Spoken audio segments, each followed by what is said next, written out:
how important is purpose to a man? Like, if a man doesn't have purpose, I feel like they normally get lost. How important is that? Yeah, but purpose and, just like a direction. Like,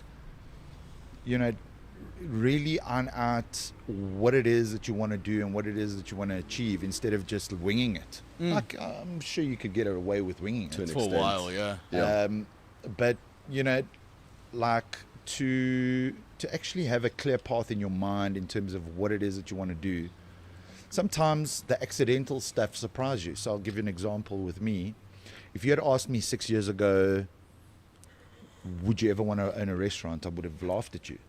Yeah. Like, are you fucking joking? Like, I love food. Like, But there's not a fat that. kid dying to jump out of this body. I just love food. I just want to chow. But like at restaurants, like I was a waiter, it was a headache and whatever. But my late partner, Damien Michael, reached out and he like, there's this site in Bedford View that a mate of mine's building this office park, and there's this like rooftop section. Do you want to go check it out and see if you want to do something? So like him talking to me, I thought, does he want to open a nightclub? Because Another one. I know I'm in the game, but I have no desire to open up a nightclub, and that's what I'm thinking in my head. But I got to the site and I saw the views, and I'm like, Wow. just your creativity and your mind just starts like racing, and I'm like, what are we doing? Like, I'm in. Like, you just, like, your gut tells you this just feels right. And in 30 minutes, we knew what we wanted to be, what we were going to do it, and it was an interesting hybrid of being a restaurant but being a social space that has a bit of a vibe and whatever. So it brings my world, brings his world, and I learned his world, and now it's a big focus of what I do. And in the end of Feb, I'm opening my third official restaurant with Jay something from Mikasa. Oh, yes. Called Artistry. Yes.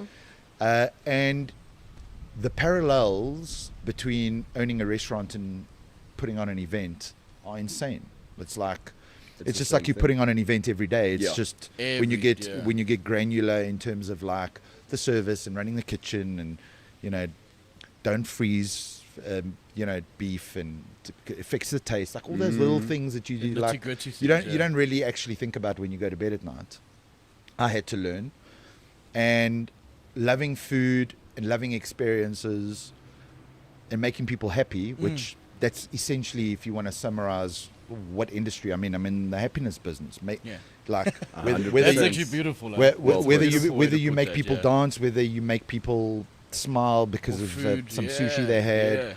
Like, so if I can build an ecosystem around that, I think the possibilities. So, you never really know where things take you, but like if you have a base and you're like, this is what I want to do, and open yourself up to opportunities.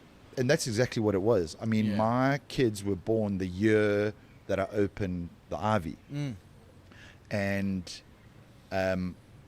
it's just life has got a way of sorting things out, and that changed our life. And then I opened Altitude and continued to do events. And so the cross-pollination to everything, it's like it just works because you grow from doing events, own venues, and there's already parallels to that. And that's a lot of work already. Like, no, it's like, I think a lot of people hear this and then they're just like, oh, that's cool, but people don't understand that. Obviously, you also run a restaurant. Yeah, I know it's so wild. people, you do? Yeah. What restaurant? I don't think I'm allowed to say. Okay. We'll tell you about it. Yeah. But I think people don't understand how much work goes into events, running businesses, having staff. As you say, like running restaurants is having an event every single day. The admin behind closed doors. You have one of the biggest super clubs in the country, man. Like, this is wild. Like, congratulations to you and people. And now that you're still thinking of doing more, opening more, that's very impressive.